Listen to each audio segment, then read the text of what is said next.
On this episode of Playlog, we're debating which year has been the best year for indie games.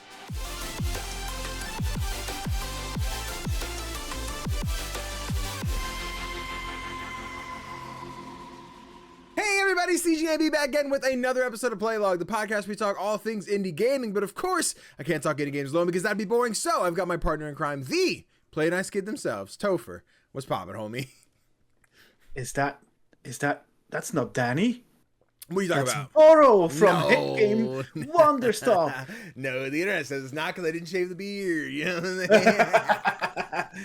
The 6-1 guys were like, do it, coward. I'm like, no, I'm not gonna. And then even so many games were just like, I think you got to shave the beard. I'm like, no, it's going to cost a lot more than some tea for this. Now this will make sense Thursday, but well, it won't matter because I don't hear this Thursday anyway. Hey, I did a Wanderstop stream on Tuesday, which is happening right after this, and time zones are funny, and so is Daylight Savings Time, which we'll talk about briefly. But yeah, I'll be cosplaying Boro as I drink tea and play the game, so that'll be fun. But yeah, we usually start at 2 on Tuesdays, and I'm like, it's 2:15. Where's Tofr? You coming? He's like, what time is it? I'm like, it's 2:50. Oh my God, Daylight Savings Time. And I was like, you guys, we do it at the end of the month. I'm like, okay, well, hey, it's 2 for me. And I'm like, okay, now I got to figure this out. I'm like, so I got to push this stream back. Do I got to do it? But anyway, I'm rambling enough. But that's basically, so this episode feels like I'm talking faster than normal. That's what's happening. We're speedrunning this one today. Done. 15-minute episode max. That's not but because of that, let me get through the real quick housekeeping. Quick reminder, if you enjoy Fallout and tabletop RPGs, then boy, do I have the show for you. Sunday nights, we'll be streaming our new series, Fallout 313, run by the astonishing LB Hackemup. Fallout 313 is a role-playing adventure using the Modifius system that's all about rolling not 1, but 2 D20s. I'm playing Finn, a very gentle super mutant who's far too gentle for his own good and just wants to sniff some flowers. We just streamed our premiere episode a couple weeks ago. We're currently going into session 3 this coming weekend. Then we're going to have a break for GaryCon, then the next 3 weeks will be on. So if you want to catch us over on twitch.tv/hackrecklessly at 8 p.m. Eastern Standard Time on Sunday nights, that's twitch.tv/hackrecklessly, HACKRECKLESSLY. So yes, come out there, hang out. There's a bunch of great people. I'm enjoying this group. They're funny. They're goofy. All of them are like, oh, Finn's so sweet. I can't wait to see him get into trouble. I'm like, what's that supposed to mean? We're like, oh, you're so shy and stuff. Like, because you want to see what you're like, oh, I'm so reserved and happy and like flowers. I can't wait till you have to not do that. I'm like, okay, cool. We all just want my struggles. That's fine. So yeah, looking forward to it. But another quick reminder, as part of our podcast, we'll be doing our monthly book club where we go back and replay some indie classics or finally get around to some modern indies that we just haven't played yet. And for the month of March, we'll be playing Celeste. Help Madeline survive her inner demons on her journey to the top of Celeste Mountain in this super tight platformer from the creators of Towerfall Ascension. Brave hundreds of handcrafted challenges, uncover devious secrets, and piece together the mysteries of the mountain. So play the game this month on your preferred platform and head over to our write-in form in the description to give us your thoughts on Celeste for our March 25th episode of Playlog Podcast. You can join us live at twitch.tv/CGDannyB for the discussion, or catch the upload a few days later on youtube.com/CGDannyB. Boom. There it is. That's all we needed. We nailed it.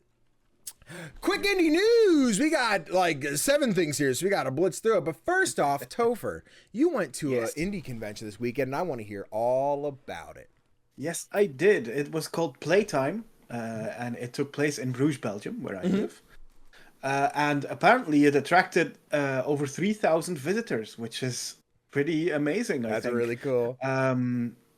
It was 2 days, the Saturday and the Sunday. I went there on Saturday. Okay. The idea was that I was going to go the entire weekend, but then my mental health said no, so I just went Saturday. But it took place in our city's classical theater building, which is a really cool setting for something like this. Yeah. And it was divided. Like, there were designated areas for special video gamey installations where you had to like download apps on your phones to like dance together and stuff like that. There was some kind of Fortnite thing going on the main stage. It wasn't just playing Fortnite. Like, you had to collect apples or something. In Fortnite?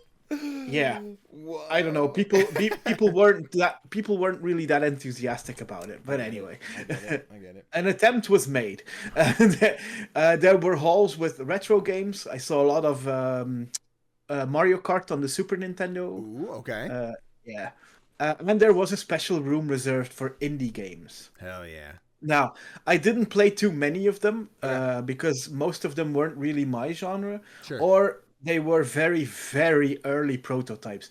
Like there was this one game where you had to make people ice creams. Okay. Yeah, yeah, like you had to scoop the right flavors, and then you have to give it in a cup or on a cone. But it looked very basic. Okay, like super Everyone, rudimentary. yeah, everyone was T-posing and stuff.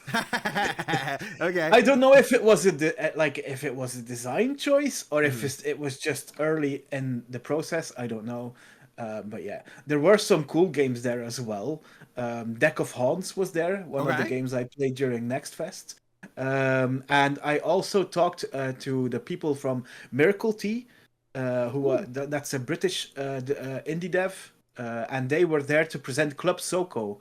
It's a Sokoban game, so you have to like shove yourself over to like a wall, and then from that wall, you know the kind of game I'm talking about. I recently discovered this terminology. Someone's like, "You want to check out a Sogo?" What's a Sogo? Oh, it's a slide puzzle games. Got it. There's a word for it. Okay. Slide puzzles. That's it. Yeah, and this one takes place in like a club. I see. This looks cool. Yeah, it is. Yeah, it was fun to play. It's a demo that they're working on because is it the end of March or the end of April? Okay. There's going to be a Sokoban festival on Steam. So they want to have it ready for by that time. But yeah, it's really cool. This looks cool. I like it. Yeah.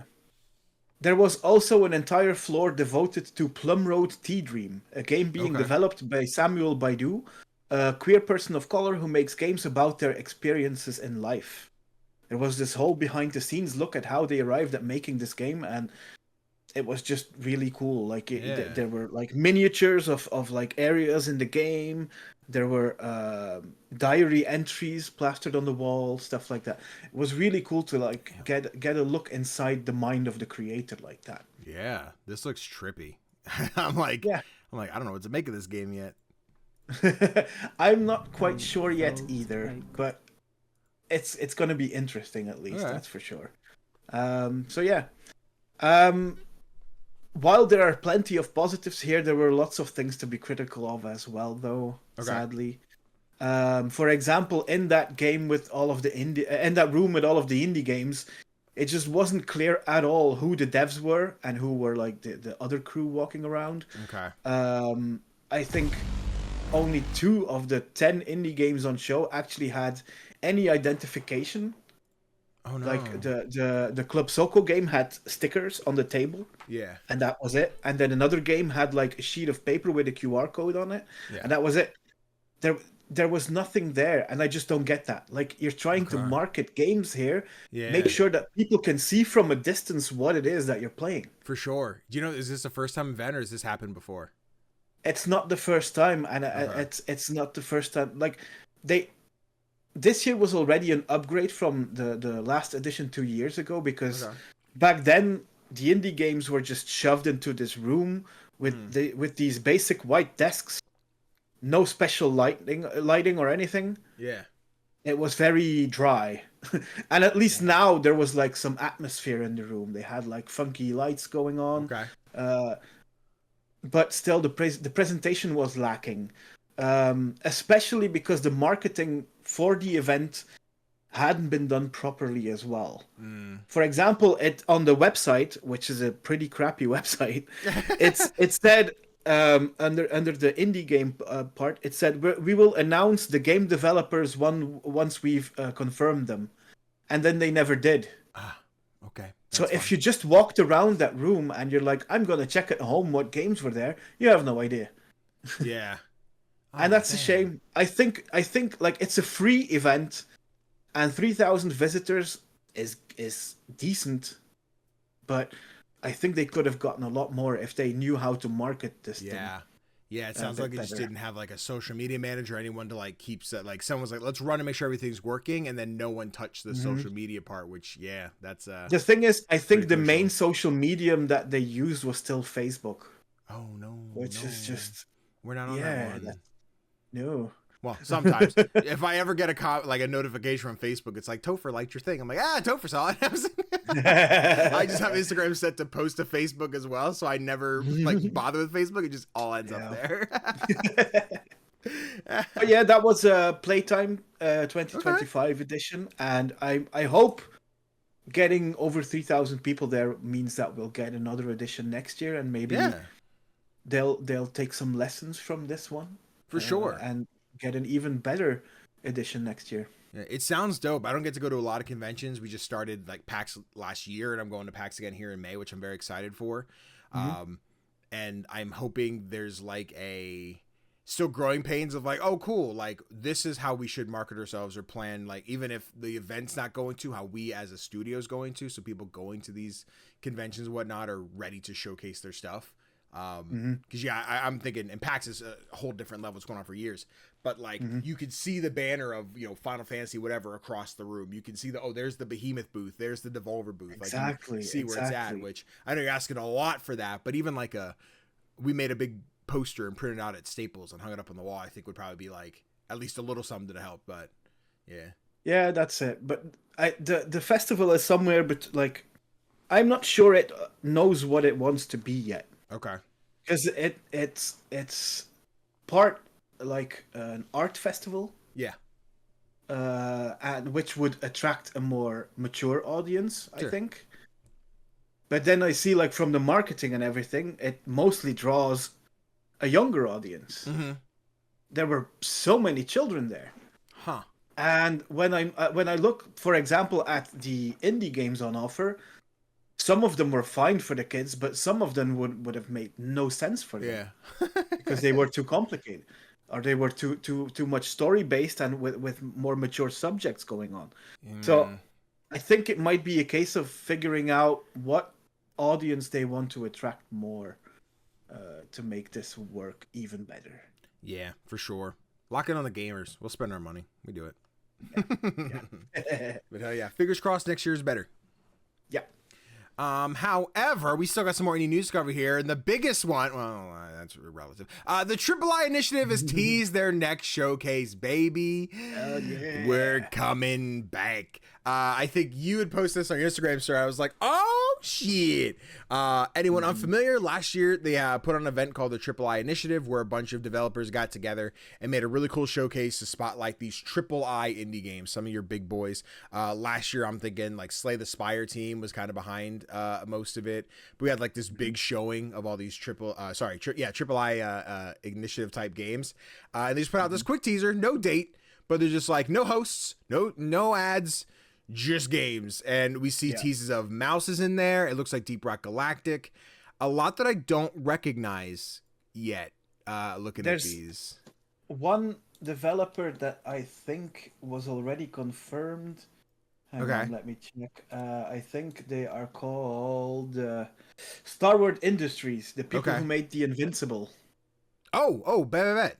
Okay. Yeah, I think they posted on their own Instagram about it. Nice. So I think that it's safe to say that they'll be involved in some capacity. Hell yeah. I'm going to assume this is another summer one. Right now it just says coming soon, which for indies could mean next week, could be 2 years from now. So really, we don't know. But yeah, this was a fun showcase. Last year was one of, I think it was like our episode like 3 or 4. Like it was one of our first episodes talking about the AAA Initiative. So this is exciting to see it back, and we get to talk about it again, which will probably be another. Well, I'm sure we can streamline it this time. Last time we just probably rambled for 3 hours. I'm sure we can make it at least an hour and a half. But what, hell yeah. Ramble us? No. We don't ramble. But no, that's exciting. I'm excited to see, what else gets teased, what other devs confirm they're going to be there, and look forward to more news on it. Baboom, timestamp. And then next, now we got some articles here, chat. I'm not going to read the articles. I'm just going to show you who said them, and then we're going to talk about what's happening here, because we got a lot to do.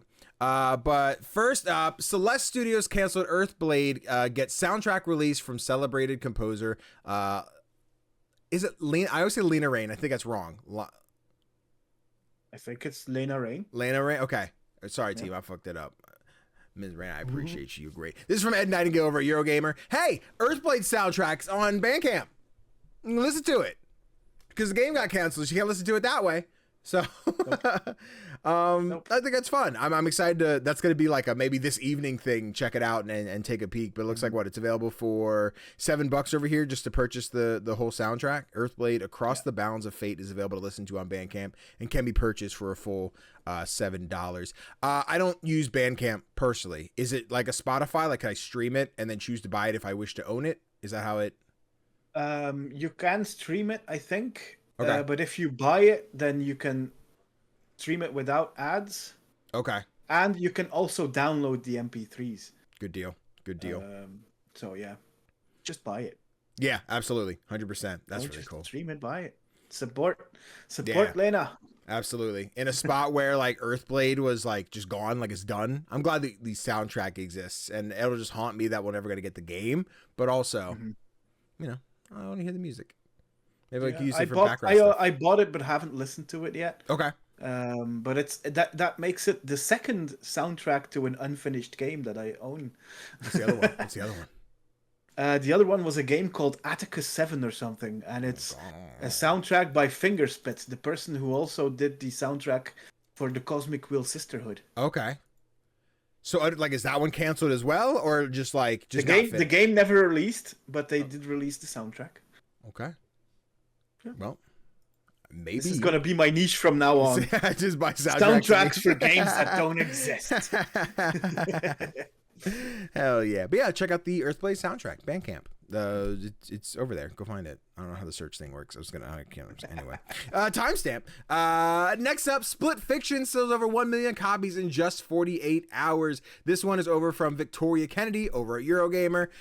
Hey, Split Fiction, 1 million copies. It's pretty freaking great. It's pretty fun, right? Yeah, dude, I love that. Especially considering that you can use a friend pass, so you don't have to buy the game twice. Exactly, and it's still sold 1 million copies. That's damn. And it shows that people like co-op games. They like the couch co-op game. But I think we had just finished playing through this game last night on stream. Oh, you finished already? Yes. We did a long stream on Saturday to put as many hours as we could in. I think we did a 3-hour stream, a 3-hour stream, a 6-hour stream, then another 3-hour stream. That's about the time it took us to wrap it up. Probably 4-hour stream. So altogether, what I say, 10. It's close to like 13 hours, give or take, for us to beat it. Yeah. Fuck, dude. The goal is to get Kanai in for a recording, and we'll do another like, hey, real quick, let's cut to Danny and Kanai talking about Split Fiction for next week's episode, so we get to do our whatever type deal. Yeah, bro, this game fucks. This game's so cool. Deservedly so. I'm glad. I would love the chance to talk to Joseph Ferris about this game and how they made it happen. Because there's some things I'm here. How did you functionally do that in engine? How did you make that work? Because that doesn't make sense. That's something you do in a cartoon, not in a video game. How did you possibly make that happen? It was wild.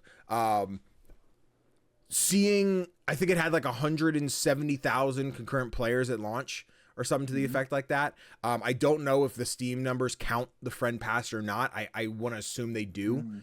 So it might be a little bloated, but regardless, knowing that I bought it on PlayStation, seeing what the Steam numbers were on night one, and then seeing where the whole thing was 2 days later is amazing. Hazelight is such a great team working on A Way Out, which was like kind of a sleeper. A lot of people were like, I checked it out, I didn't like it, it was whatever. That It Takes Two coming out winning Game of the Year, and like if Split Fiction gets Game of the Year and I just see Hazelight 2 releases back to back at Game of the Year, I'm gonna be like so fucking proud of like it's strange that I feel like a proud father for Joseph Ferris. This man is a fucking gem.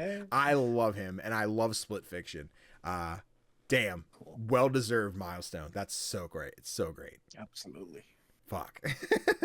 But yeah, your thoughts are coming on next week's show. Yes, that's the plan. Yes, I'm very excited. But yeah, Split Fiction, guys. If you haven't picked it up yet, I recommend it. And if you're like, oh, it's $50, which I think is a little pricey. I think It Takes Two would have been 30, maybe 40. But $50 still less than the average game at 70. But if you buy it on whatever platform, your friend can buy it, or your friend can download the demo version, which is the full game, so they won't get trophies or anything or achievements, but they could just connect to your game and play through the full thing for free. So even if you and a friend want to go halvesies, $25 each to buy a copy of the game and then play it, do it. Like, Haze Light, super consumer friendly choices here for big budget indie games. It's so great. I love what they're doing. Yep. Oh man, kill it, dude. Fucking kill it. Boop. Timestamp. What are we on? Hey, next up, this one is from Tom Richardson over at BBC, and Tofr, you brought this one up. They're making a dating app for video games, and you know a little more about it than me, so run it. What's going on here? What's this app? So the developer behind this contacted me a couple of weeks ago, and to my shame, I did not mention it before. But this app called Ludo Scene is being developed. It's still running on Kickstarter right now, but I don't know if it will be done by Thursday. Could be, don't know. Okay. But this is basically a huge panel of experts who gather together to make sure that you find the games that you will love through a kind of dating app where you get to swipe in your search for like the right game for you to play. The experts range from people within like the industry or like the games press industry. Yeah. But yeah, it's gonna be. I think it's gonna be focused on indies, but I'm not too sure anymore. Yeah. So the title doesn't seem to show. But looking at everything, I'm seeing Luck of Landlord, Balatro. It looks like that's not Dungeon Degenerates, but they definitely look more indie focused, at least on the screenshots we're seeing right now. Yeah. So basically they want to make sure that, as the article mentions, there's like about 360 games launching on Steam every week. Yeah. And this app is supposed to make it easier for you to discover the games that you want to play. And they reached their Kickstarter goal, which is really cool. And it's also been picked up by like huge press outlets. I know BBC is one of them. I think New York Times did a piece on them as well. There's a lot of interest going into it. So I'm hoping that it really fulfills its potential. Yeah, no, this is cool. The first thing you mentioned, because I read it first, I'm like, oh, dating app for gamers. Okay, I mean, we've been there, done that. Those things never work. I'm like, no, it says, is that a typo? Dating app for games? You're like, yeah, that's what it says. I'm like, okay, huh? Yeah. And then you're like, yeah, you're like, you like this game? You'll like these games. I'm like, fuck, they're going to put me out of a job. Even though I haven't made one of those 10 games like Doom in a hot ass minute. But this might be like, hey, quick, I like, okay, yeah, let's throw these together. Hey guys, I got 10 games like Luck Be a Landlord. Let's see what we can do. So listen, it might be a great tool for those of us making video content. But this is cool. I like the idea of this. I think it sounds fun and definitely sounds like an app I'll download and try and find some use for. Yeah, look, just the list of people that are going to be helping out with the choices here. Simon Parking from The New Yorker, Lucy Bundell from Videoverse and Kinmoku Games, Alexander Donaldson from RPG Site, Christian Donlan from Eurogamer, Matt Lees from Shut Up and Sit Down, Dominic Tarrison from Rock Paper Shotgun and PC Gamer, Rachel Watts from Lost in Cult and Games Radar, Susan Arendt from previously The Escapist, Brian Crescent from who founded Kotaku and co-founded Polygon, Jenny Wyndham from Wholesome Games and Geeks and Grounds, Matthew Castle from Backpage Podcast, Josh Boykin from IntelliGame Streamer, Nick Sutner from Panic and Eggplant Podcast, James Batchelor from GamesIndustry.biz, Chris Schilling from Edge, Mary Nolan from Escape Room Championships, Joseph Mansfield from Thinky Games, Angelica Hickman from Education and Healthcare, John Rogers from Gaming in the Wild, and Kath Nibbs from Game Therapist. I didn't hear CGDannyB. That's the list so far. That's what I'm saying. I didn't hear CGDannyB from PlayLog Podcast, but I guess that's fine. Whatever. Yeah. Maybe I lost the email. I don't know. But yeah, no, this sounds like such a cool thing. I'm excited to see what this ends up looking like. And if this just means more people are like, I like Red Dead, like you'll like these indie games. I'm like, cool, awesome, play more indie games. It's a good tool. Gonna be a fun tool. Ah, boy, oh boy. And with that, let's move on to the next article real quick, which is more Disco Elysium alumni join former staff at long due working spiritual successor. Sorry, someone just popped in the door. This one is from Ed Nightingale over at Eurogamer. Let's see. Sorry, that really threw me off. Long due new studio. Most of it is in the title. Like, good deal. Perfect. That works. There's a new studio established by people who were part of Zaum Studios, who created Disco Elysium. More ex-staff from Zaun have now joined that new studio, and they're basically working on a spiritual successor for Disco Elysium. So it's not gonna be a sequel or anything. Yeah. But it's gonna gameplay might turn out similar. And something really cool is that one of the people who has now joined the studio as well is the narrator from Disco Elysium, which is a big plus. Yeah. Okay. And then they have, I guess, this is Hopetown. This is the game. This is something different. Okay. No, Hopetown is the game, and it will be there will be a Kickstarter for the game launching. I think it was March 17th. Okay. So that's pretty the character design so far. This is pretty cool. Yeah. I do like this. Give me a second because I'm supposed to check my phone and I've lost my phone. Okay, Google. Where's my phone? Oh, no. Oh, no. Oh, no. Phone. I hear a phone. Oh, hell yeah. Let's dance. Let's dance. Team. It's the Don theme. What the fuck do y'all want? It's Tofr, I gotta tell you, man. It's the inconvenience of, I'm like, hey guys, I'm busy at this time, so let's all get Daddy's attention at this time. The fucking worst. Love it. The best thing in my life.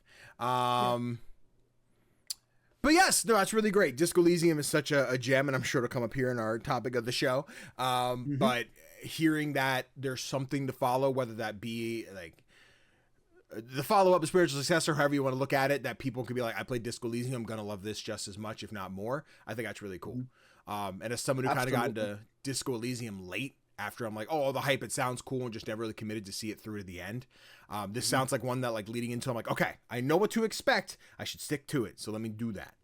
But yeah, that's exciting. That's really cool. Yeah, it's also cool because there was some backlash when people found out like some of the bad stuff that happened at Studio Zaun,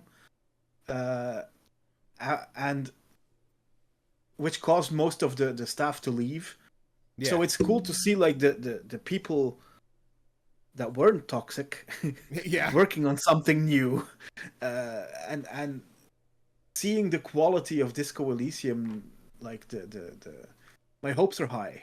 Yeah, 100%. Dope. We love nice things about it. We love good, meaty indie news days. All the fun things to talk about. Normally, if there's less of a timeline, it's even better. But Boro's out here being Boro. He gets antsy. You know what I'm saying? What time does your stream start? I said 4:30, but yeah, I said in case the podcast. So we can make it. We can make it. We run it. Boom. Timestamp. On to the topic of the show. Tofr, this was your idea, so I would love for you to explain, and we'll go from there. Yeah. While we were like going back and forth on episode ideas, a thought popped into our minds. Just what has been the best year for indie games? Like, we've seen so many games release in the past decade now. I think we've seen like huge indie games coming out of every year since 2014, and we wanted to find out what's the best year. So we each selected 2 years, which will go head to head until 1 year will remain as the ultimate indie gaming year. But obviously, having only being able to choose 4 years, that means there's going to be some honorable mentions. Yep, there sure are, which we put together with, I was like, I'll just throw 5 together, and you're like, I'm going to add more, Danny, okay? I'm going to put more on here. So you just want to popcorn back and forth and just like read the honorable mention and then like just a list of the games that came out that year. Bet. Here, I'll start with 2015 then. Because, guys, I thought about 2015. 2015's a banger. I said, let's use 2015. I didn't go with that one. But, as an honorable mention, 2015 contained Undertale, Rocket League, Ori and the Blind Forest, Hotline Miami 2, Her Story, Broforce, Downwell, and, of course, Life is Strange, which I didn't come up on my list when I was like double checking 15. I'm like, must have been 2016 then. So that was probably because it was an episodic BS that came out across like 17 years. But yeah, man, the episodic thing doesn't work. Let's not stop doing that. It's really bad because then then we're like, I'll just wait till it's done and then your studio closes. If you do episodic, release it at once. Okay. That's true. Anyway, I'm rambling. 2017 was the next year that was mentioned in the honorable mentions. despite featuring some pretty damn heavyweights of the indie scene. Got some big ones. We've got Cuphead. We've got Hollow Knight. We've got Night in the Woods. A Hat in Time. Hello Neighbor. What Remains of Edith Finch. Hellblade Senua's Sacrifice. And Doki Doki Literature Club. That one's nuts. And I think that was the first year I did like a Game of the Year video. And I remember being like, I think Cuphead was my only indie on that list. I remember that was Breath of the Wild, that was Mario Odyssey, that was Horizon Zero Dawn. And I'm like, all these big AAAs that I love. That's when I started like, I like indies though. The indies are cool. And then like 2018 was like the like change of pace for me. And speaking of 2018, another honorable mention, which some fans have to be like, why is that an honorable mention? But 2018 contains the likes of Celeste, Into the Breach, Dead Cells, Donut County, The Messenger, The Return of the Obra Dinn, Among Us, Moonlighter, Minute, and Florence. Those are some bangers, dude. I mean, like Celeste alone. But like couple that with Dead Cells. I know The Messenger's not the biggest, like everybody loves it, but like those who do absolutely fucking adore it. So like, and then Among Us, Moonlighter again. It's same case. The Messenger, not everybody loves it, but I fucking do. So like 2018 was like and I think we were like, which one are you gonna pick? I think you mentioned 2018. I'm like, Tofr might take 2018. Yeah. I had 1 year was locked down immediately, but then for my second year there were a couple that I was really having my doubts which one to pick. Yeah. Like the next 2 years, like the final 2 years and the honorable mentions were both considered for me. Yeah.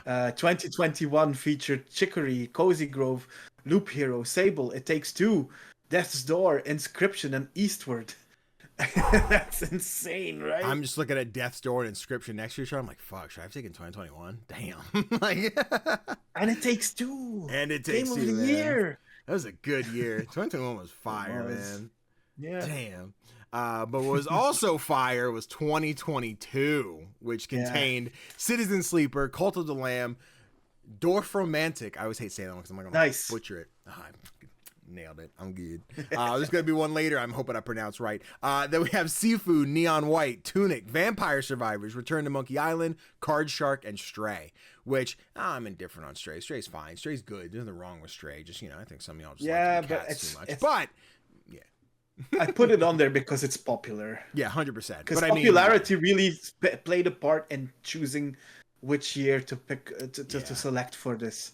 But it really pains my heart not to pick Citizen Sleeper in 2022. That's right, because we know you took 2025, so you can have Citizen Sleeper too. We already knew that. If we do this next year, we might have. I might have to take. We just take the same list, and we're just like, all right, let's see if 2014 changed at all. Let's see if it added any games.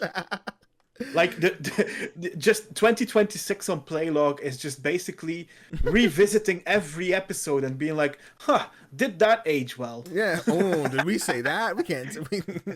Some crazy word from an indie game becomes like a slur that we can't say anymore. And we're like, oh no, an old episode is gonna get canceled for a thing we said about a game reference. It's gonna be crazy. It's good we're going down with that shit, buddy. the somber tone that took over when we mentioned it being a slur. That's crazy. Anyway, so then those are the honorable mentions. So I guess now we'll go head to head with what years we picked. I guess do you want to do yours first? You want me to do mine first? I don't know. What's the I could do mine first if you want, because my first pick is gonna be hard to beat. Yeah, we'll see. Listen. I bring you 2016. This is the year of the first Darkest Dungeon, which is a classic. The second one, not as much, but this is the year of the first one, which I used to play on my PS Vita. Yeah. Oh man. Which was insane because that screen was small. For everything that you need to read. It was small. It was powerful. That LED. Absolutely. But then we have the walking simulator of all walking simulators, Firewatch. Then we have one of my personal favorites. Well, as if the previous two weren't personal favorites, but still. We have Oxenfree, the first game in that series. Then we have this little known gem, but I wanted to highlight it here, called Stardew Valley. I don't know if you've heard of this one. I can't say I have. Okay. Then there's a visual novel, which I'm not sure if it's popular or not. The number of Steam reviews seems to indicate that it is popular. Sounds like it is to me, then. It's called Valhalla. It was this cyberpunk cocktail bar simulator, which was really cool. Which was probably part of the inspiration for games like Coffee Talk. Then we have Inside, from the same team that brought us Limbo. We have a Hyper Light Drifter. We have a game that is somehow still, maybe even more relevant now, No Man's Sky. We have Super Hot. And especially for you, Danny, we have Owlboy. We do have Owlboy. Yeah. Are you going to deny Owlboy? I don't know. Maybe I'll deny Owlboy. I might deny Owlboy just a little bit, because I don't know. Maybe one. No, this list is full of bangers, and some of them sit with me closely, right? Because like I think Firewatch was one of my like last college dorm room memories of like playing this game and then graduating and moving out. Cool. Like I remember really enjoying Firewatch and being like, cool, no one else on the planet's played this fucking game. I got no one to talk to about it. So like for a long time, Firewatch was just a game that I knew I liked and that other people might have liked, but you know, they didn't exist. So like I was never going to hear it. Right. Mm-hmm. A lot of these are games that I played like after, right? Like I still haven't played through the entirety of Oxenfree 1 or 2. Owlboy was our first Let's Play, which would have been like 2017. So like these are definitely like 2016 was these games that came out that I didn't play till later. I've started Hyper Light Drifter so many times, never finished it. I think I just like, I try and stream it. Might just not be a stream game for me. I think I just have to commit to do it on my own time. And then No Man's Sky. That was like one of the first midnight releases I worked, handing this game out for everyone to be like, I can't wait. And then everyone's like, man, this game's bad. And I'm like, oh no. And so like, I don't know. Maybe you lose points in having the bad game in 2016. Maybe if you took sorry. This isn't based on what the game was like back then. Oh, isn't it?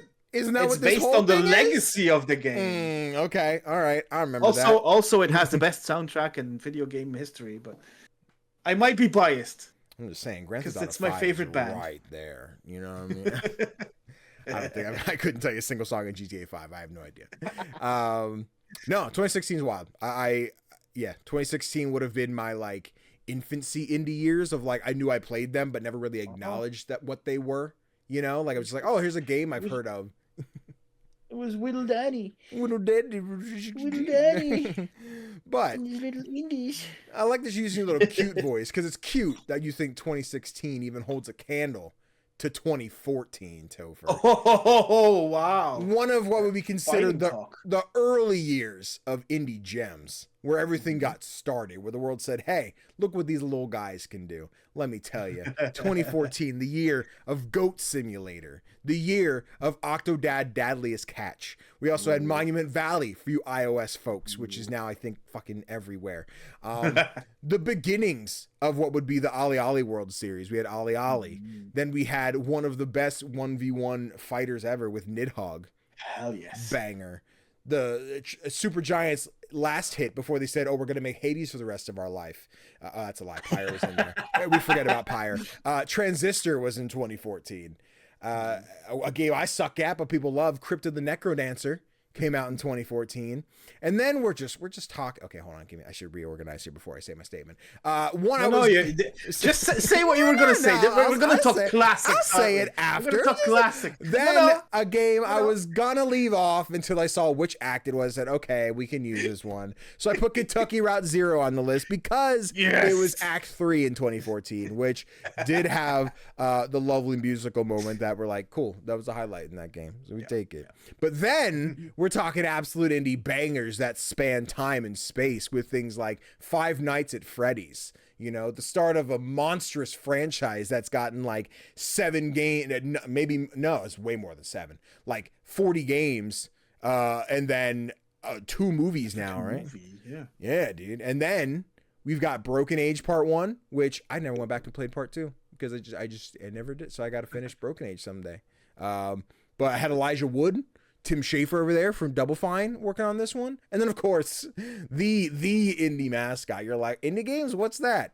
Shovel Knight. The last. Yeah, well, that can't be correct. I don't think that was not this year. We already said that was Shovel Knight. A game that released in 2014. I remember not being able to play it because I didn't have a PC that could run games, or so I thought. And I didn't really understand that indies aren't all that intensive, so my laptop probably could have run it. But then I got it on the Wii U. I said, "Oh baby, I'm here. I'm in heaven." So 2014, kind of a banger. It was a banger. It was. I was feeling confident with my 2016 pick until you mentioned Five Nights at Freddy's and Shovel Knight. I'm like, fuck. Oh, Those man. are. They were the heaters. I was like, I gotta find the bangers. Listen, the thing is, I need this win because I feel like our second bracket I can't is win going to be one. yours anyway. And I want to be in the final, damn it. Yeah, you know what? I can accept that. I can accept that debate. Do I have to say sorry, Shovel Knight? But you have Five Nights at Freddy's. Yeah, it's and true. Shovel Knight. It's true. It's true. So this is the problem, right? When we do these, like, we gotta pick a year and then we debate. Because at the end of the day, I want mine, you want yours, and then we just have to be like, what's fun for content? Fuck it.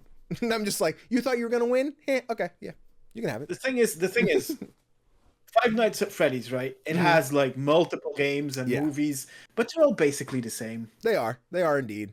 Stardew Valley is playable on everything, and like it didn't birth it, but it popularized an entire genre. It's true. Of farming games, to the point that if you think of cozy games, you think of farming games because of Stardew Valley. It's true. No, you're right. You ain't wrong there. You ain't wrong. And then you think of the grossness of Inside. Oh my god, that ending! And no spoilers here. Like, fuck. No. Also, Owlboy, Danny. Owlboy. You're right. You're right. Owlboy is like my somewhere between 5th and 9th favorite indie game. You are right. It's up there. It sat number 3 for a long time, but then we just kept getting banger after banger. So it's like, what do I have to do? I have to just, and I wasn't moving down Moonlighter. What are we gonna do? This is tough. It is. Maybe. Hang on. Let's first go over our other 2 years. Okay. And then decide both brackets. Interesting approach. Interesting approach. Okay. All right. We can do that. Do you want me to go first time, or do you want to go first again? I'm gonna go first because you have some games on there that, like, my list is gonna sound so much less impressive after the audience. Yours. They're like, what do you mean Tovella's full of bangers? Like, oh, I get it. Yeah. Still, like, my second pick is 2019, and I think it's a really impressive year. We have My Friend Pedro, Wargroove, Untitled Goose Game, Katana Zero, Baba Is You, Grease, Outer Wilds, which is one of the most popular indie games of all time, Slay the Spire, the kings of an entire freaking genre. Truth. Sayonara Wild Hearts, which is just gorgeous. And until I think last year, the number 1 on PC Gamer's list of best games of all time, Disco Elysium. That's a good 2019 was good. 2019 was good. Right? Yeah. Another, like, I was obsessed with Wargroove. I was obsessed with Katana Zero. Baba's Used, another one that I played like after the year, but I'm like, oh cool, this was a fun ass game. I know the world loves Outer Wilds. It's one I just haven't taken the time to get back into because I know No Man's Sky, exploration in space. I'm like, oh, I don't want to get to that part. And then, yeah, of course, we already talked today about Disco Elysium and how, like, this is a game people love, you know, how full it is and how much content there is there. And it's a dope game. 2019 was pretty fire. Yeah, but you want to know the sad part? I mentioned Disco Elysium was the number 1 game on PC Gamer's list of best games of all time until last year. That's because of one of the games in your list. I don't know what you could be talking about. I mean, no, because I only took this smaller year. You might have heard of it. It's called 2023. And, you know, we all got our nostalgia for indie games. We love our first indie. It's where we started. You know, that's how we do the damn thing. But then you got to really just sit and look at quality. This is 2023 versus 2019 is the physical representation of people who are like, Mario 64 is better than Odyssey. Listen, I get it. You had your nostalgia. You loved it. 64 is a great game. But if you're going to look me in the eye and tell me that just mechanically Mario 64 is better than Odyssey, you're full of shit. I had this whole argument on Facebook with the guy, not in Facebook, on Discord with the guy about how like, oh, Mario 64, it's not better. It's not better than Odyssey. You could like it more, that's fine. We can have, but if you're going to tell me just functionally it's about, and this is what 2023 is, because we have games like Planet of Lana, Lethal Company, Chance of Sinar, which holy shit is that game dope. One of my personal favorites in Stars in Time. We have Sea of Stars, baby. Mwah. Sabotage. Viewfinder, one of the coolest takes on like the first person puzzle game that we've ever had. Dordogne, you know, we had that beautiful watercolor paintery type game. If you didn't play indies, everyone's like, Pizza Tower, oh my God. Everyone loved Pizza Tower. All these 10-year-olds just talking about pizzas and shit. Party Animals came out in 2023. Fucking everyone was playing that one. We all loved it, even though they took it off Game Pass now, which is sad. Why'd you do that, guys? A game I didn't play until last year, but A Space for the Unbound came out in 2023. Oh my God, was a tearjerker. Another amazingly beloved puzzle game with Cocoon, which gets really confusing sometimes, but it's atmospheric as shit. We have Born of Bread for all you guys who like Paper Mario. Listen, you could play as a little bread golem, dude. It's cool. Born of Bread. Again, another one of my all-time favorites with Wild Frost. Oh my, I put my music on shuffle the other day. They're like, hey, you want to hear some forgotten gems? I'm like, sure. First one. Bum, bum, I'm like, yeah, okay. All right, baby. Let's run it. We love Wild Frost. You know, Asterix, Dave the Diver came out in 2020. Listen, we get it. We understand. Legally, it's not. But in the hearts of many, it was still nominated for Indie Game of the Year. Thanks, Jeff. You get me the point. My personal game of the year for 2023 being Dredge, which atmospheric, Lovecraftian, amazing game about exploring the. I still have to go play the Iron Rig. I didn't play a DLC yet, but God, do I love Dredge. But then, of course, we have the #1 PC game of all fucking time. Probably never going to be dethroned because it's just that fucking insane. Everyone's going to be like, that's indie? You goddamn right it's indie. And that's Baldur's Gate 3. Come on, people. So I got some of you guys in chat who are just like, I Hypnotic, if you're watching, you know. He recently started his playthrough of Baldur's Gate 3. Got it on PlayStation. I think on PlayStation. It might be Xbox. He's playing it anyway. And he's like, cool, I'm getting through Act 2. I think I'm towards the end. I'm like, buddy, you're having a time. You're having a good time. Enjoy. I'm nearing the end. Oh God! Like I haven't even played Act 3, but I know that it's just not true. Oh man! But yeah, Baldur's Gate was like what I was like. Okay, Tofr didn't grab 2023.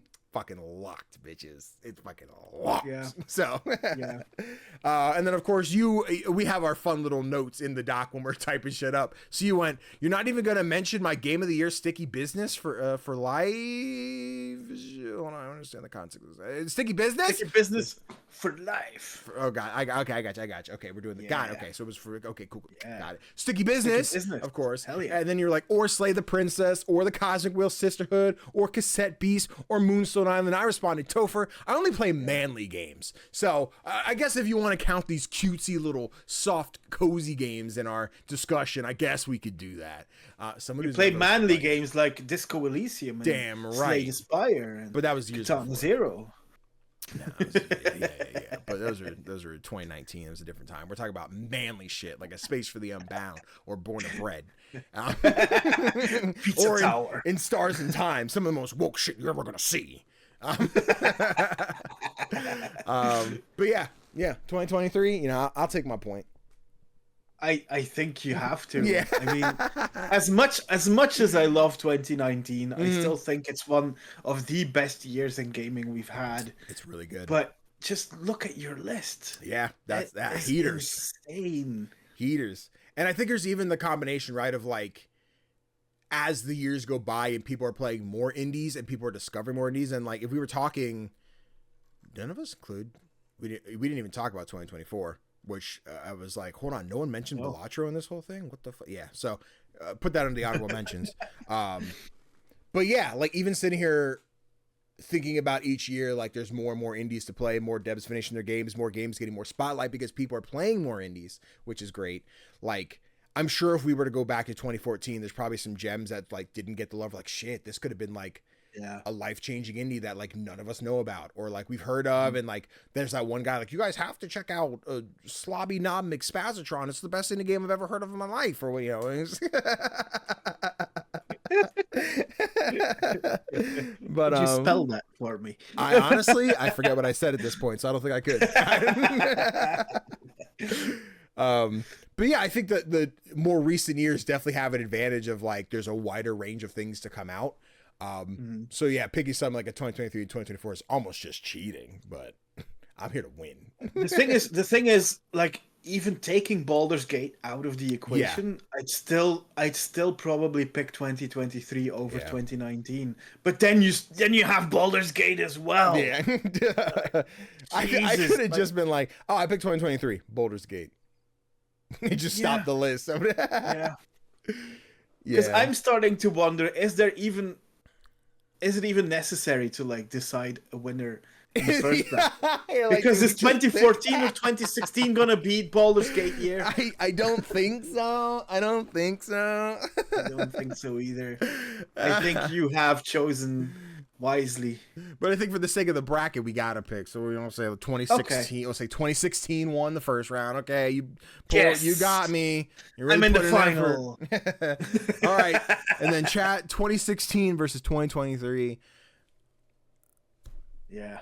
I can't give any more points. I gotta run with it. I gotta take it. I know No Man's Sky is better than Baldur's Gate, but I'm clipping that. I'm just going to put a clip of you on TikTok that goes, I know No Man's Sky is better than Baldur's Gate.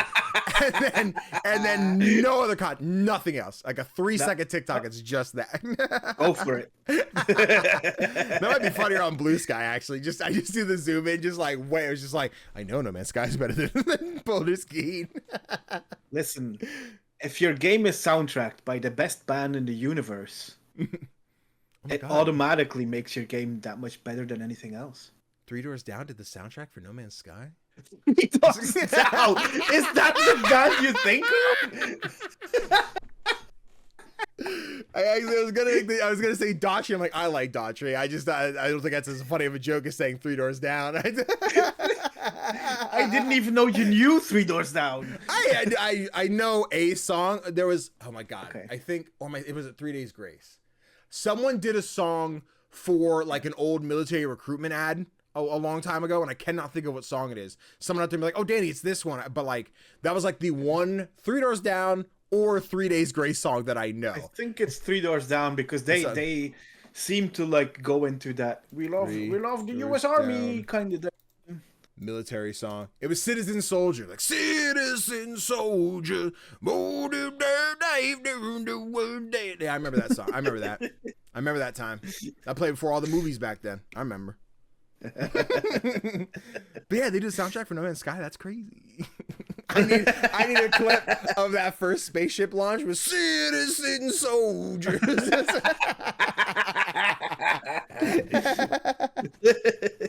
Oh, that's wild. Oh man. But cool. Yeah. So winner 1, 2016. Yeah. Winner 2, 2023. Winner all 2024. 2023. Or we locked 2023 best year in indie games. Cool. Yeah. I'm sure there's for another. For now. We'll see. Yeah. 2013 might make a comeback next year. I couldn't tell you a single thing that came out in 2013. Hold on. Let me Google. 2013. Hang on. I've written this down. Oh, you had 2013? 2013 has Gone Home. Okay. Has the first chapter of Kentucky Route Zero. Has Papers, Please. Okay. Fez. The Stanley Parable. Okay. And Brothers: A Tale of Two Sons. Those are pretty good. Pretty decent, right? Guacamelee was that year.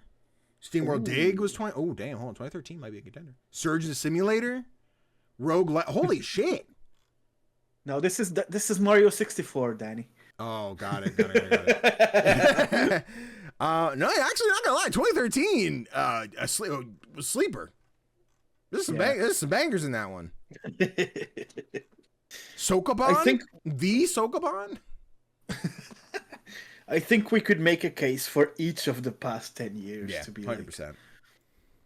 Absolutely. Now it's a matter. Now we do a monthly episode where we're like, all right, what was the game of the year for 2019? The actual good one. But we have to play all the 2019 indies to make sure. Ooh. So it's gonna be like a mega book. All of them. All of them. Oh man, hell yeah! What a time! What a good time. There you go. Have a 2023 best year in indies. You guys are welcome.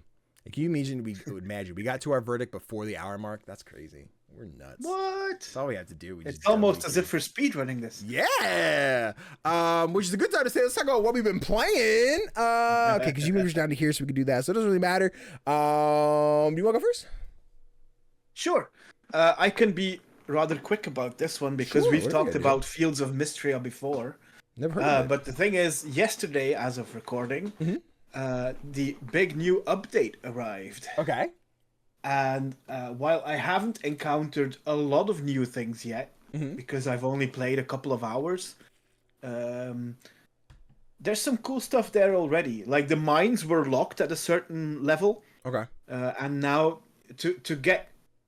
they made it possible to get even deeper down the mines, but you have to go back through the levels that you've already passed through to collect lots of things. So they're adding some gameplay there. Maybe it's a bit of padding. I don't know. But I'm having fun with it. I don't mind that they're padding it this way. Also, I got a dog.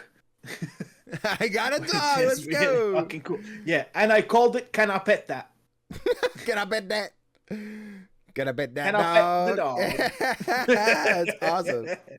But yeah, during one night at the start of when I continued playing, it just said, in your dreams a pet appears, and you can choose between a cat or a dog, and then there's different races that you can choose between, different breeds. I mean, races. Yeah. I get you. I feel you. Yeah, and it's really cool. I mean, it doesn't do much. You can send it out to like collect stuff for you, but that's about it. But you can pet it. And that's really dog. That's just the best. That's just the best part of my day is waking up, petting the dog, going out, doing my little adventures, coming home, petting the dog again, and going to sleep. That's the day. That's the life. Yeah, but yeah, this game still feels so good to play. This is the kind of update to Stardew Valley that the farming sim genre needed. Yeah, this feels like Stardew Valley is really starting to feel like a game from back in 2016, and this feels like a very now kind of game. And I love it. Yeah. As someone who felt like I missed the train on Stardew, it doesn't hit whenever I've tried it. I did a stream a few months back now of Fields of Mistria. I'm like, this is really fun. I've not gone back. I think it's always just something new to play where I fail to commit to these type, the life sim, the farm sim games. I'm like, I gotta do all that planting, or I could just go kill some monsters in this new game type deal. But like every time I see them, like, you can kill monsters in this one as well. But like I can kill them different. I can kill them different in the other game. No, I would say, like, especially since you have so much to play already, maybe wait for the 1.0 release. Could be the move, yeah. Because this is on a kind of level that would see it in the running for like my top 10 games of the year. Run it, dude. Gets its full release. So yeah. Do we know if that's this year or... I don't know. Let me check if it says anything on the roadmap. If there is a roadmap, I don't know. 1.0 was today, team. You're about to find out. News right here on Playlog Podcast. Can you imagine? Roadmap. It does not mention... Okay. No. The roadmap is basically the second major update in March, and then future updates in no particular order. I'm down with it though, right? And I think we have notes to be talk about an early access episode in the future here, which I think would be a fun one to do soon. Probably going into April maybe. But like, yeah, I don't mind the early access move when it's like, hey, we're continuing to add stuff, we're making this game great, and then like when that 1.0 drops, people who have been around are like, okay, the game that is here is what I've been playing and I've seen it evolve. And the people who are buying it new are like, okay, I'm playing the complete game that has been vetted by everyone else who has committed all their time to it. So like, if the game hits and people are enjoying it and that's the model you can take, awesome, kill it. you know, as we sit here complain about Hyperlight Breaker a few months ago, right? I'm like, it just didn't fit. I know they've updated it, but like that first taste does not give me any desire to go back and try again. I should, for the sake of saying like, yes, I know that it's better or not. But I think it's the same problem I have with Cyberpunk of like the spotlight was here and you dropped the ball during your spotlight, and now other games have their spotlight, and this is where I got to give it to them. So there just needs to be a window for Breaker or an addiction or like a fill to be like, I got to try this now and see. But yeah, I think Fields of Mystery is hitting it, and I'm glad they're killing it. Look, there she is. My dog. Can I pet that? Gonna pet that. Can I pet that? Oh, you're just going inside. Okay, that's fine. I didn't invite you in. Wipe your feet. But yeah, it's interesting that you mentioned the early access thing, because this game plays like a full release. It just doesn't have all of the content yet. Right. Which I think is definitely the worth, aim, right? Yeah, it's definitely worth diving into already. Like I played it for about 30 hours, and then I had played everything like content wise. Yeah. And I could keep going. I could just keep on farming and talking to people, but there wouldn't be any new events or stuff like that. Yeah.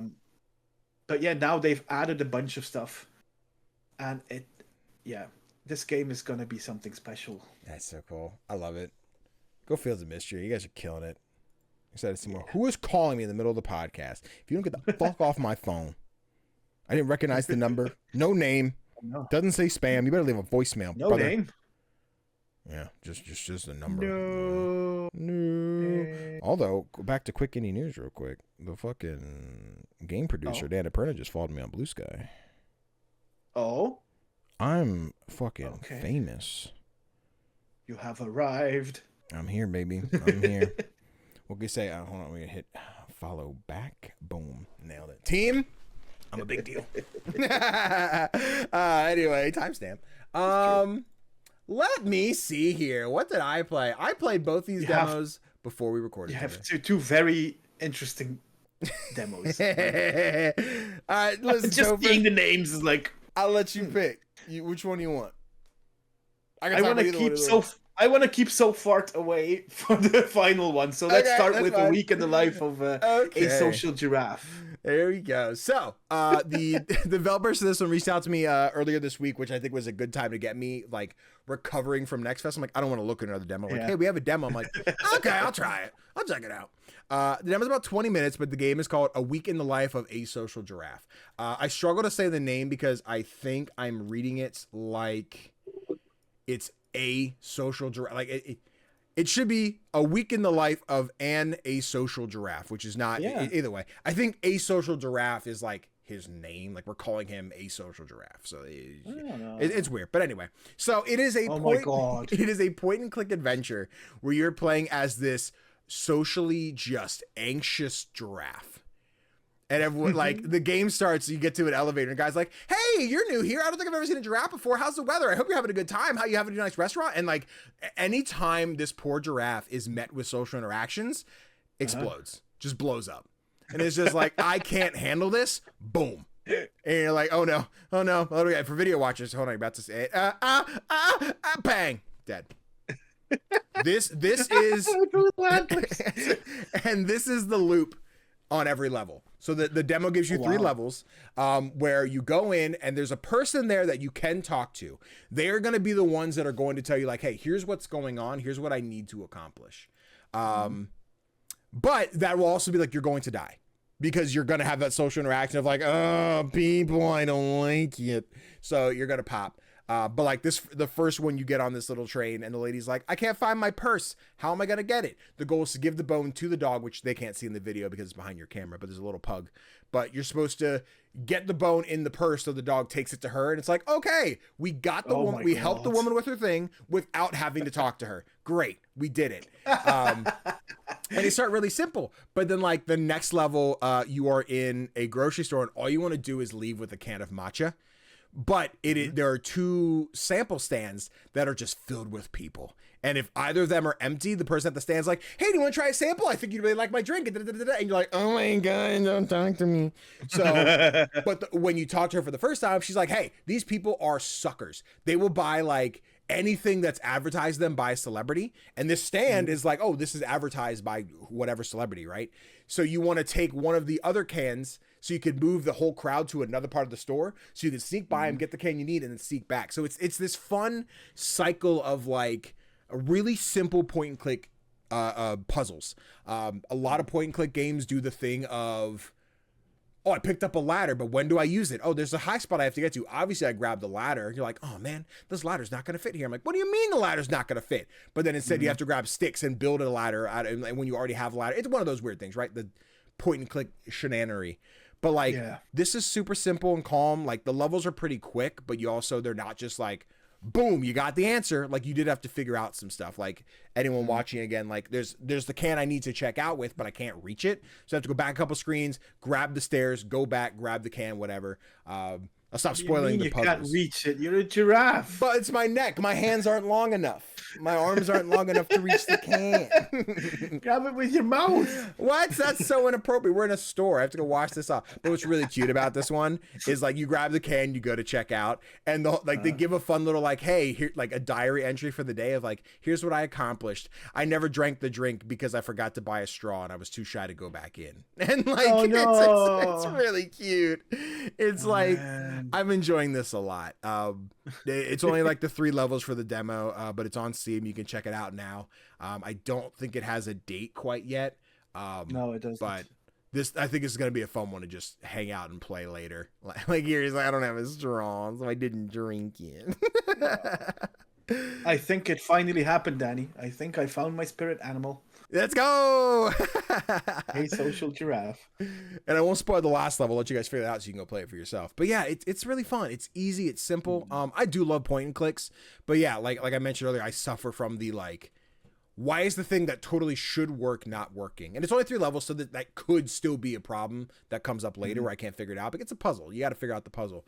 But these were like, there wasn't extra stuff that I didn't need, or like it was an optional thing that I could have used here, but like because you had it here, like you thought you had the right thing, but you like never was a problem that I had. But yeah, we'll see as the full game comes out. But yeah, I had a blast. I love the visual style. It's really storybook simple. It reminds me of like, I don't know, does Kipper ring like, is that a thing you're familiar with? Kipper the dog? Okay. So it gave me very Kipper vibes where I'm like, this is cute. Nice. I like this a lot. Awesome. Yeah, the weekend life of Asocial Giraffe. It's a good time. But back to you. You played a game I'm very excited to hear about.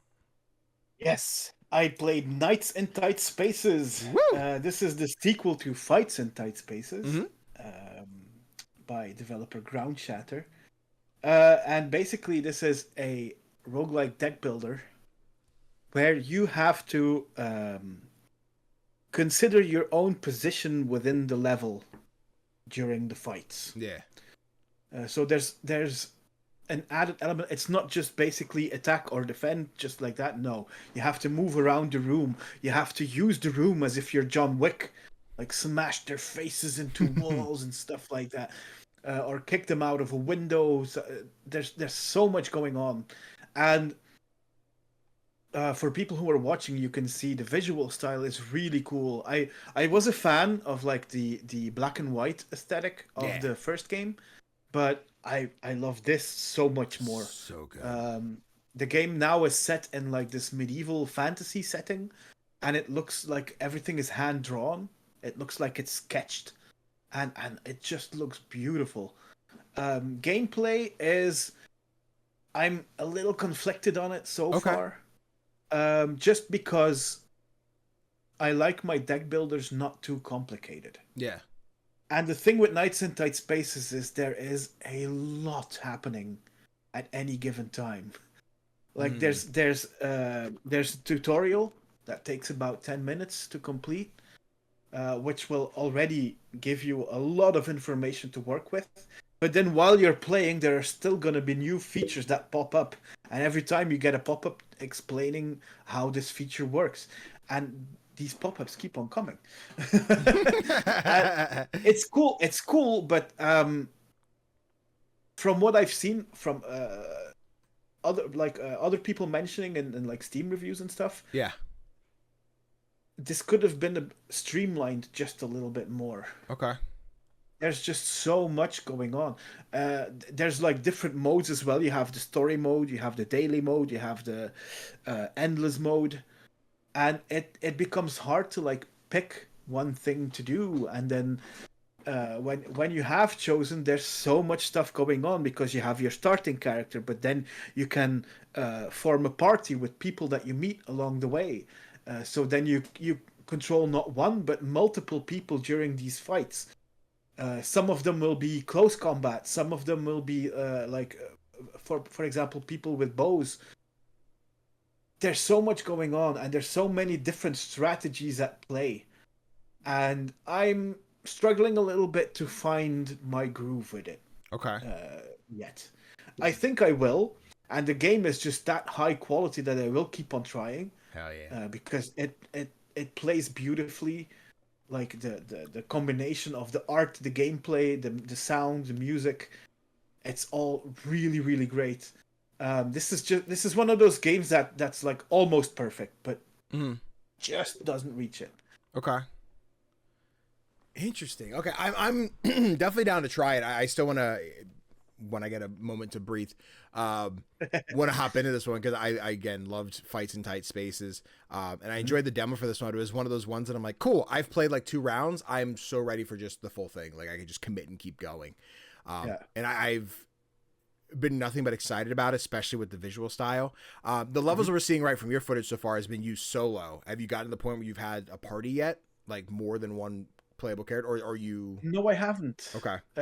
Because so you have basically like in your Slay the Spires or Wild Frost, you have like your paths you can choose. Yeah. Like, do you go to another battle, or do you go to another event, or do you go to a shop?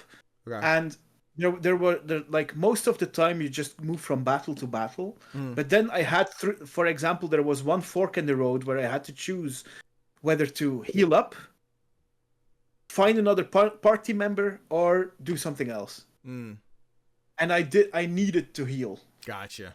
I really needed to heal. And I thought that was a shame that you had to choose between those two things. Damn. But maybe that's just an early game thing. I haven't been able to spend that much time with it yet. Yeah. I've done a couple of runs, but I've died rather quickly on all of them. The cool thing is with this though is that you have difficulty settings. I've been playing on the default setting to give myself a bit of a challenge. I might lower the difficulty just to see how that influences things. But it's cool. I think there's like 7 different difficulty settings. Oh shit. So okay. I think there's something for everyone here, which is really cool. Give me the little to medium one. I want to challenge, but I'm like, let me fucking show how badass I am. Yeah, give me that. I get that, yeah. Dope. Okay. Yeah, I'm sorry it's not hitting for like everyone yet. I'm hoping that gets fine. Is this full release? Is it early access? I don't think it's doing early access. It's a full release. Okay. Cool. Yeah. But I think this is going to be one of the better roguelike deck builders of the year. But cool. Having said that, this is the year that will probably see Slay the Spire 2 and Monster Trade 2 arrive. Yeah. And I'm not sure if it will be like on that level. Sure. It's going to be near that level. It's going to be pretty damn close. But I'm not sure if it's going to be ultimately that level. And we still got to sleep. There's going to be a sleeper out there. We're going to be like, what's this roguelike everybody's talking about? Haven't heard of it. Guess we all are now. Yep. You know, we're going to get one. Yep. Balatro 2, drop it next week. Man, but even like looking at this level, right? You're on this one. It's like by the bridge. And I'm like, oh, that's so fucking pretty. Yeah. I love it. Art is easily one of the best parts of the game. Ah, shit. That's so cool. Yeah. I'm looking forward to trying this one out. I'm like, man, when I can't Wanderstop. When I have the time, like Wanderstop, can we put Wanderstop on hold? No, we can't, because I really want to play Wanderstop. But damn, that's so cool. I'm excited for that. Nice and tight spaces. Before we go into so far away, did you finish Wanderstop already, or is the live stream going to be your first time? Okay. So I did the preview. I did get a review key. I'm gonna put a timestamp there anyway. I did get a review key for the full game, which I started and got back to where the preview ended. And at that time, the team had also sent me my PlayStation key, like as I caught back up. Today's stream will basically be me starting the game for the 3rd time and that's my intended full playthrough. I'm going to continue from there. Yeah. Okay. So I would say I've not made any more progress or any new thoughts on Wanderstop since I played it the first time. A few things changed between what was in the preview and what was this, but very minimal. Like nothing to be like, oh my god, this happened instead. I think like a character came a scene after they did the first time, or even maybe I just didn't do an action first. But yeah, anything I mentioned in the preview is exactly what I've played again so far. But I'm still loving it. It's so great. All right. It's so cute. It's so charming. And I kind of W keyed the second time. Like I've read this dialogue. I said maybe the tutorials. And then today on stream, it'll be like when I get to the boss, hey, I think you need to calm the fuck down, Alta. Take a damn nap, you know? There's a Discord chat of about, I think it's 10 of us who are just like all playing. I don't think it's just a weird confidentiality or whatever. Like Joe Grote from Indie Informer's in there. Mike Townsrow from 6-1 Indies in there. Matt Storm from Fun and Games. I was going to say Side Quest. I'm like, that's the other one. Fun and Games Podcast is on there. There's a Dave Jackson from Tales from the Backlog. Really in there. So yeah, there's a bunch of cool people. And we're all kind of like, did you do this? You do this yet? And we all got our, a bunch of us got our press packages in there. And we're just like, hey, I got mine. Don't you tell me what's inside of it, okay? Because I'm opening it on Monday. So Jill was like, don't you spoil it for me. I'm like, I'm going to say nothing. I'll be quiet. So it's been really cool. Go check out that video, by the way, on yes. youtube.com/CGDannyB. Exactly. We did an unboxing of this magical box. It is not actual wood. It is cardboard. And I need to throw it away. But right now, it still has all the confetti in it. Nice. And it had a fun little note, and it's really cute. And I like it. And shit, now you made me spill it, Tofr. God damn it. Oh, no. It's fine. It's just okay. That I'll get that later. I have a broom. Anyway. But yes, I'm very excited to play some Wanderstop here in a little bit. Cool. But yeah, the game's great. I'll be starting it for the third time, and hopefully I can just be like, cool, no more starting over. We're seeing it through to the end now. Let's go. Nice. But yeah, right. I'm very excited. But anyway, you wanted to hear about farts. So. Always, Danny. Always. Oh man, let me tell you. So something I've been trying to do with Blue Sky, because I was really bad at this with Twitter, where I was just like, I need to stay engaged with indie developers all the time. I'll do a thing where I post and not engage. I need to stay better at engaging. So I was going through hashtag indie games the other day, and I came across So Fart Away, which, how do we even start, man? There's a very 7th grade humor to this game, where like when you start, you have these cutscenes of Linguini, who's just got a dumpy, just a big old cheeked up booty cheeks, right? And he's going and looking for a job where you find Cornelius with this big nose, which there might be some underlying things in here that I haven't been unpacked in the demo. I'm not entirely sure. But you go to this guy's like, hey, he's like, Cornelius? He's like, Linguini, you know me? He's like, of course I know you. Listen, you're already hired. Let's go to an event. And you go to this event that's filled with spicy food. And Linguini's like, oh no, spicy food? We can't do this. My entire family has, hold on, it's going to come up. It's, oh, what's it fucking called? Hold on, go back 10 seconds. It is called Fartus fartalis is the disease that his family has. Where basically if they fart, they explode. And they're just like, I can't have spicy food or I'll die. He's like, pish posh, get in there and eat the food. So the entire game is, I don't know if this falls under Sokoban. It is one of these type of puzzles where it's like you move things block by block. Sorry, I got to move this Wanderstop box. I'm going to keep playing with it. You move things block by block. But what happens is when you eat a taco, it creates 3 fart clouds in a row behind you. Let me just pull up the next footage so we can just see that in particular. So like when you eat a taco, you'll roll in and you're like, cool. You have to eat all the food in the level and then exit it. The problem is sometimes there's obstacles that stop you from doing that, right? So like if you push the fart clouds into each other, they'll stack up, which is fine. They do more damage to any objects that you need to destroy, but then they block your path. You can't just delete them. So you have to start over or take steps back to complete it. So then what you have to do is like, I got to push this way and then push up. Okay, I can get around. If you push a fart cloud into a person, it kills them. So you can't finish the level by killing anybody. So you have to make sure no one dies. If you push a fart cloud into your food, it poisons your food. So you have to start over. So you have to find how to complete a level without contaminating the food, without killing people, and leaving the path open so you can get out. So there's like 3 different things you have to pay attention to. It's annoying that this game's about farts. Like, goofingly annoying, right? Like it doesn't end in my life to be like, oh man, this game's about farts. I'm never playing this shit. But like, it's silly and I like it, and the gameplay's fun. As you get through the first world and get to the second one, the new mechanic is there's flowers that block the path. And depending how many flowers are in the pot is how many fart clouds you need to break it. So if you find a potted flower, it's only one plant, you go in, you pop it, that's one, it's gone. You have to worry about it again. If it has two, you have to hit it twice so that it breaks, so you can walk through that path. The level that I ended the demo on, I never beat the demo because I got stuck. I'm like, I don't know how to progress here. I can't figure this one out. There's 3 different paths. They all block me. I'm like, I got to go do the podcast. So let me end it. So I haven't beaten the demo, but the visual style is really cute. The sprite animations are awesome.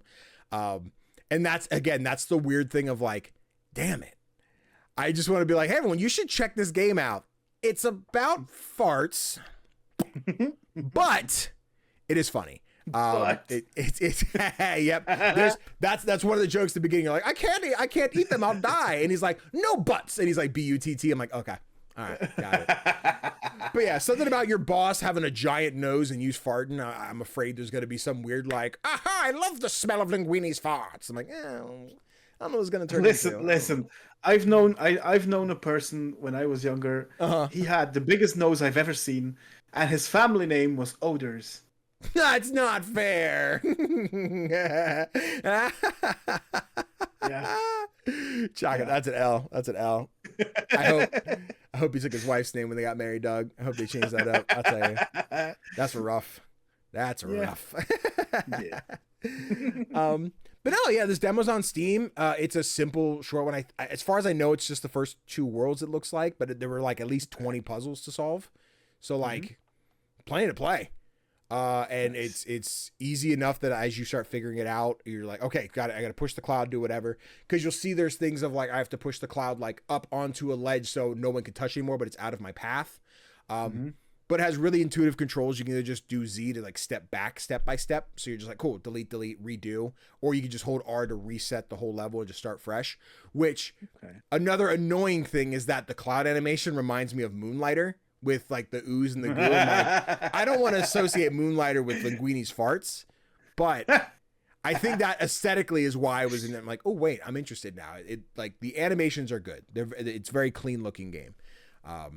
This feels like one I think I could really enjoy on Steam Deck when the full thing's out and just get lost. Just I gotta tell people it's about farts. So, but no, this is a fun Blue Sky.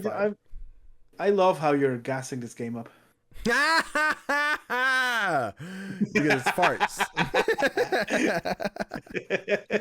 No, it is really good. It's fun. I've wishlisted it now. I'm intrigued.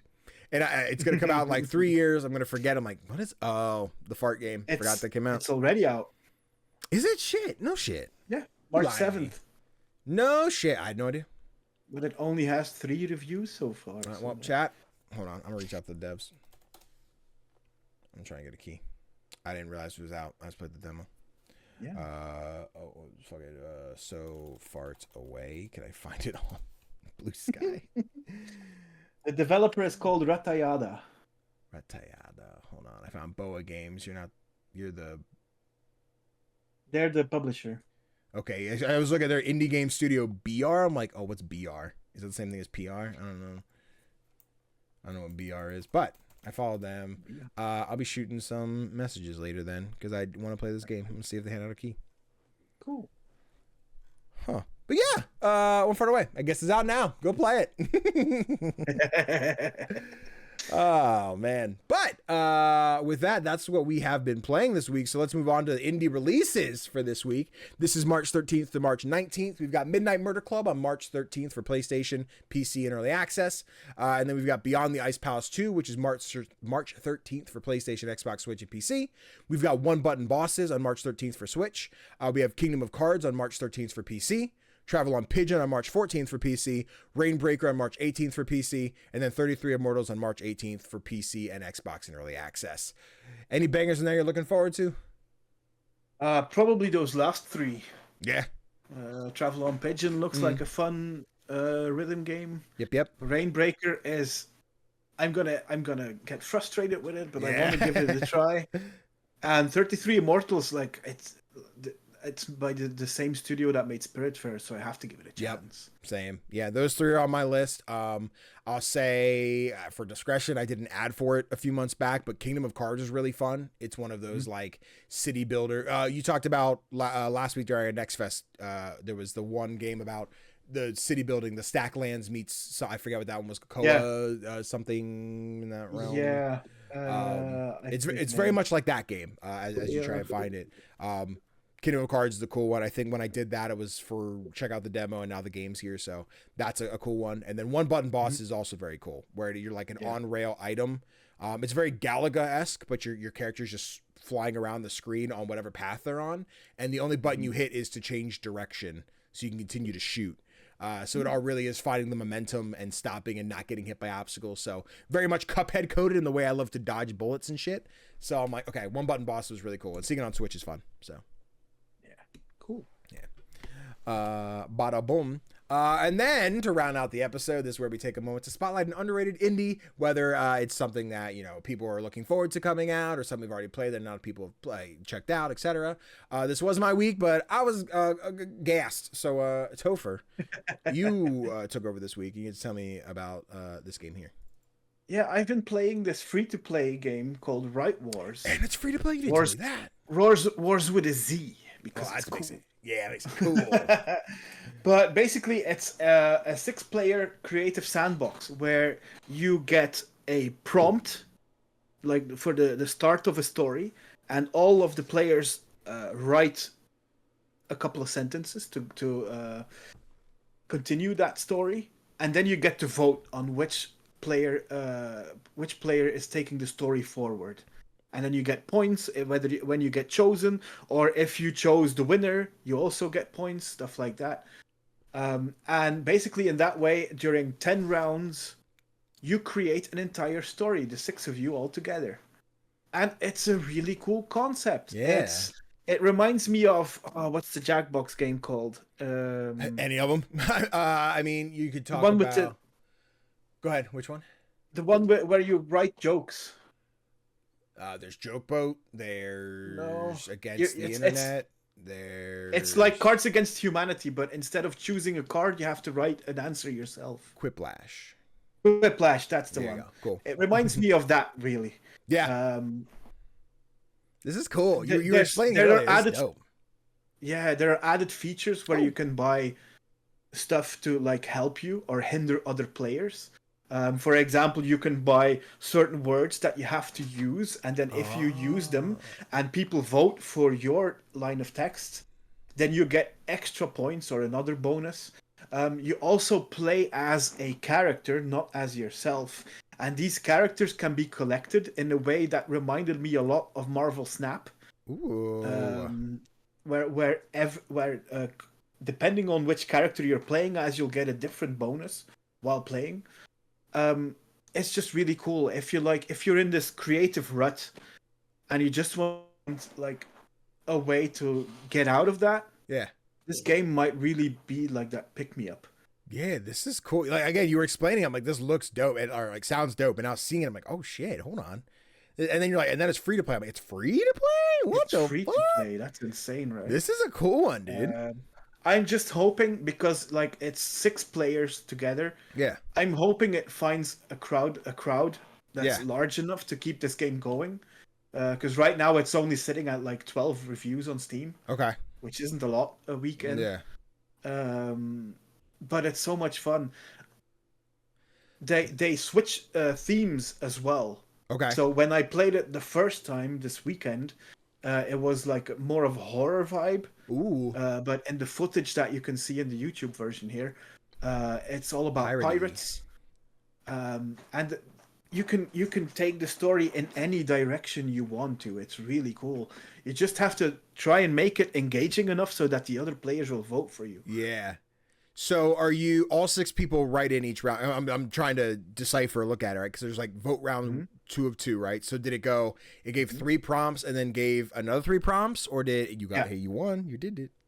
Yeah. I won both of my matches so far, which is really cool. Tofr getting sweaty on the writing game. That's crazy. Touch grass, brother. Touch grass. That's really cool. I really, really like this one, and very curious to see what happens with it in the future. I think, let me check. It's an early access. Okay. So we'll see. Yeah. There's a sing-along part where they introduce, like, they have these moments in between rounds. Yeah. Just to, like, take your mind off things for a couple of seconds. And one of them is a sing-along. Hell yeah. It's so much fun. That's so cool. I love that. That's really sick. I'm super invested in, like, what I'm seeing here. This sounds like a great, like, weekend game. If we can get together and do, like, a Saturday stream or something, that we can get some friends together and do this. I think it'd be fun. That would be cool. Oh yeah, because this looks dope. I'm really into it. It really is. Do you know? Can we do like a lobby? Could we, like, I want to play with my friends? You know, that's I think so. Okay. I think you can choose whether to, like, play with randoms or do your own lobby. Cool. Yeah, our own lobby would be cool. I'm sure I can get, like. But I don't know. But what would be a cool feature is if, like, for example, if you're streaming this, then people can like an audience. Yeah. Yeah. Hell yeah. Be cool, but. Yeah, this no idea if there are plans to do that. Yeah, we gotta add this one to the library real quick, just because we're gonna need that, and that's right. Warz. Put in library now. I said add the library. Okay, we're good. I added it. It wasn't good. But yeah, God, you have to check it out. There's one thing you have to consider: playing a match can easily take like half an hour. Because you have 10 rounds where everyone has to write and then vote. Yeah. So yeah. These aren't quick rounds. I guess I got to make my stream long for a 30-minute round. Damn it. Hell yeah. No, it's so sick. I love that. However, ladies and gentlemen, boys and girls, non-binary friends, that's a wrap on this episode. Yeah. Nice and concise at about an hour 30, a few minutes for outro, but we nailed it. We W key just like we needed to, which means we know every week we can make this an hour and a half, but we won't. No. I mean, topic of the show is like a 10-minute thing, so I just but yes, thank you guys so much for watching. If you enjoyed, be sure to leave a like, a comment, tell what you thought of the episode, what was your favorite year of indie games. If you're watching us on Spotify, be sure to leave that 5-star review. Y'all over there on Spotify, you've been killing it lately. I remember watching the hours of like, oh, cool, 2 people, nobody listened this week. That's great. I'm like, oh my God, we're staying in the double digits. We can appreciate that. So Spotify, I love you. You're great right now. Thank you. Nice. If you're listening, don't forget to leave a 5-star review. It's very important. Mwah. Love you. Tofr, real quick, if little scrubbly dinklies wanted to find you on the internet, where would they go? They can find me through my link tree, which is Play Nice Kids in one word, and another plug for the website where I write reviews along with some wonderful colleagues. That is so many games.co.uk. There we have it. There we have it. Of course, you guys can find me on Twitch, twitch.tv/CGDannyB. I stream on Mondays, Thursdays, and Saturdays. This week, I did a special Tuesday stream for Wanderstop, which I'm about to go do now, but you're watching late. It should hopefully be up on the VODs channel in time. We'll see. I still got to do my split fiction episodes. Totally unrelated, but I'm thinking about it. So the other day, during D Plus Ultra, which is our other TTRPG, don't forget Sunday nights, Fallout 3 on 3, we were like, oh, it's a special bit of like a tipathon stream. Like if they tip so much, we have to I have to eat extra cheeses or drink whipped cream. And I'm like, Danny, what do you have? I'm like, I have Unisum sleep tablets. Should I take a sleep tablet every time? So they're like, don't do that. I'm like, okay. No. I had to say it because that was one of the things that was in the call before going live, so no one heard it but the people playing. So I was like, I have to tell this story. But I thought it was funny. So love my D Plus Ultra crew. You guys are great. I love my Fallout 313 crew, and I love my insert next TTRPG that's not announced yet crew as well. So that's exciting. It's gonna be fun. I'm enjoying being part of TTRPGs. They're fun. They're fun. But I think that is it, guys. Thank you so much for watching. Follow us on all the stuff, and we'll see you next week for stuff. Bye.